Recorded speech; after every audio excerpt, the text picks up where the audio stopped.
We are now joined by Symone Sanders, a senior advisor to former Vice President Joe Biden's 2020 campaign. Symone, thanks so much for joining us. Thanks for having me. So just yesterday, Joe Biden introduced a jobs plan in the swing state of Pennsylvania. He said that the plan would bring back the jobs lost this year to the pandemic and create at least 5 million new jobs in manufacturing and innovation. But new data shows that nearly 33 million people collected unemployment checks in just the third week of June. How can your campaign promise that you'll be able to bring those jobs back in addition to creating 5 million more jobs? Well, look, first, thank you for highlighting the plan. The reality is that Vice President Biden's Build Back Better plan, what he unveiled yesterday was the overarching scope, and that 5 million jobs is just one flank of the plan. In the coming weeks, we'll be talking clean energy. There'll be pieces on the care economy, caregiving, but also child care, and also a piece on racial equity that's throughout the whole flank of our jobs program, frankly, but we have a special pillar mobilization for racial equity. So I'll say that, look, this plan meets the moment of where we are, but it also does not ignore the fact that long before COVID, Lindsay, our economy was struggling. Families were struggling. They were concerned about their children's economic future. And so that unemployment, the millions of people who have filed for unemployment, a lot of that economic devastation is also linked to the COVID crisis right now. Folks are filing for unemployment in record numbers as places across this country, some of them had reopened, now they're closing. Well, we have to, at the end of the day, beat this virus. And how do we beat this virus?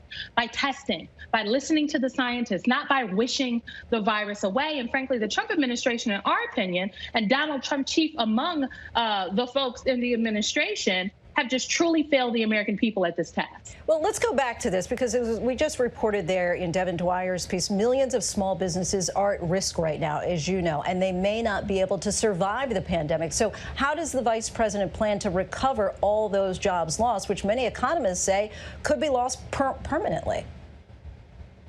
Well, look, the flank of the plan that Vice President Biden unveiled yesterday was our Buy American plan, and really a plan that makes sure the future is not just made in America, as many people in Trump campaign included would say, that it's made in all of America. That means every community and every worker. So Vice President Biden's jobs plan is a plan that creates jobs, Lindsay, by manufacturing. I mean, we all remember at the beginning, at the onset of this crisis, this pandemic, the lack of PPE that was available, personal protective equipment that was available across this country. Nurses and doctors were wearing trash bags because they did not have, they were out of gowns. So the reality is we don't ever want to be in that position again. And so Vice President Biden's plan, the manufacturing flank of this would in fact create jobs. But that's not the only piece. There's a clean economy. There's infrastructure. There's the caring economy. When we talk about caring, we're talking about child care, but also elderly care of aging citizens. And so there are lots of pieces here. And what I'll note is that Vice President Biden's plan is specific to ensuring that we are talking about real people in America, working folks, working families. Whereas when Donald Trump talks about America first, he's talking about corporations. As you know, there are some protests that are still taking place across the country. We're seeing young Americans engaged in politics like we haven't seen in generations. How do you convince these young people who are calling for real change and an overhaul of the politics as usual sentiment that Joe Biden represents the future when he went to Washington almost half a century ago and would be, if elected, the oldest first-term president in American history? Well, look, I think we have to speak directly to these young folks primarily, Lindsay, and meet them where they are. And so that is what our campaign is doing all across this country. And Vice President Biden himself, when he gave his initial address in this moment of unrest in Philadelphia, Pennsylvania, about a month ago at this point, he talked about the fact that this unrest that we're seeing in the country is not just on the heels and just about the murders of George Floyd and Breonna Taylor and Rashard Brooks and Ahmaud Arbery, and the list goes on, Tatiana Jefferson. This is also compounded with the economic devastation that folks are experiencing, the public health crisis. Many of the folks jobless, many of those dead are Black and brown people in this country, and those young folks out in the streets know it. And so we have to speak directly to them, but also put forth a bold vision. At the end of the day, We believe folks want results, and that is what Vice President Biden is providing, but also leadership. And there is a vacuum, we would argue, a void of leadership right now. The last point I'll make is this. I live in Washington, D.C., and when the first nights when protests broke out across this country, in Washington, D.C., the protesters did not go to the Department of Justice, which is here in the city. They did not go to the Wilson Building, where the mayor of Washington, D.C., Mayor Bowser, works. They went to the White House. And they have stayed outside the White House consistently, what is now known as Black Lives Matter Plaza, raising their voices and demanding change. They went to the White House because they know who the president is matters, and they know this current president is not delivering for them.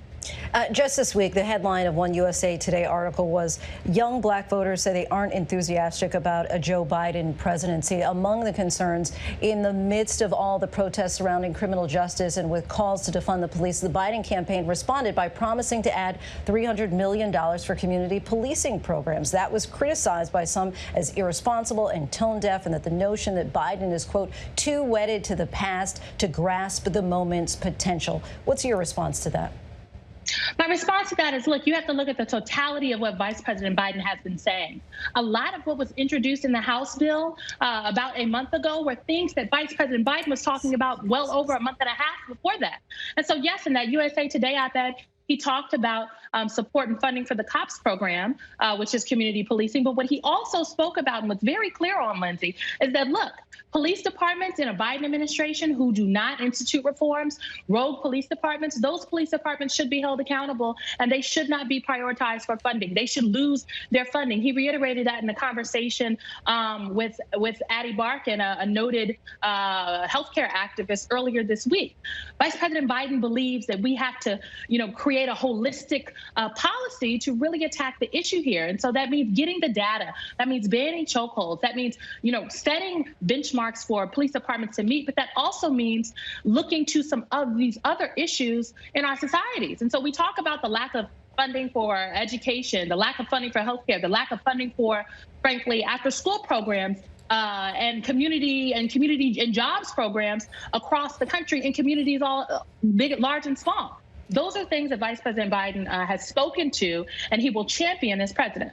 And when it comes to his own pick for VP, Senator Amy Klobuchar recently said this is a historic moment and America must seize on this moment. I truly believe, I think this is a moment to put a woman of color on that ticket. And also just last week, the Washington Post said that you helped orchestrate a conversation between Biden and prominent black women, pushing him to choose an African-American running mate. So do you agree with Senator Klobuchar?